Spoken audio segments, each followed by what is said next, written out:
Seven Shahjahan সুবাহান থেকে বিরিটান। আসসালামু আলাইকুম। আমি সকালবেলা খবর বলতেছি না খায় খাচ্চর বাই ছাত্র। আগামীকাল ঢাকা শাহবাগ থেকে বরিশালের উদ্দেশ্যে যাতায়াতের সময় চিংড়ি মাছের সাথে ধাক্কা খেয়ে একটি লঞ্চ ডুবে গেছে। ডুবে যাওয়ার সময় লঞ্চের ভিতরে থাকা 300 জনের মধ্যে 250 জন নিহত, 50 জন আহত।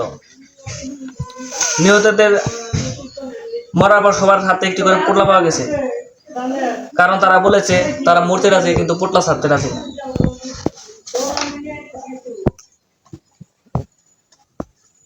এখন হারানোর বিজ্ঞপ্তি। আগামীকাল শফিক চাচার দোকান থেকে একটি চাউলের বস্তা থেকে একটি তেলচোরা হারানো গিয়েছে। তেলচোরাকে ফিরে পেতে তার জন্য থানায় রিপোর্ট করেছে তার বাবা।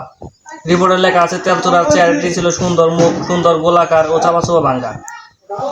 তেলচোরার সন্ধান যদি পান তাহলে যোগাযোগ করেন 017 শাহজাহান সুবাহান থেকে বিরিটান।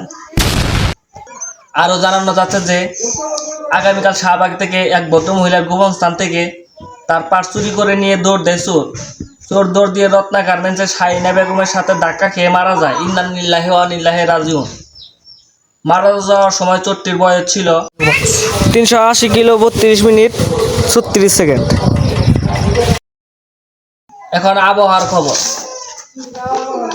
কালকে সকালে সূর্য উঠতেও পারে, না উঠতে পারে। আরো সুন্দর সুন্দর খবর পেতে আমাদের চ্যানেলটি নাতি দিয়ে পাশে থাকুন। নাকে তেল না দিয়ে, নাকে কুলবালিশ লাগিয়ে ঠাড়া ভরা রোদের মধ্যে যায় আমাদের খবরটি শোনার জন্য চ্যানেলটিতে নাতি দিয়ে অবশ্যই পাশে থাকবেন। ধন্যবাদ।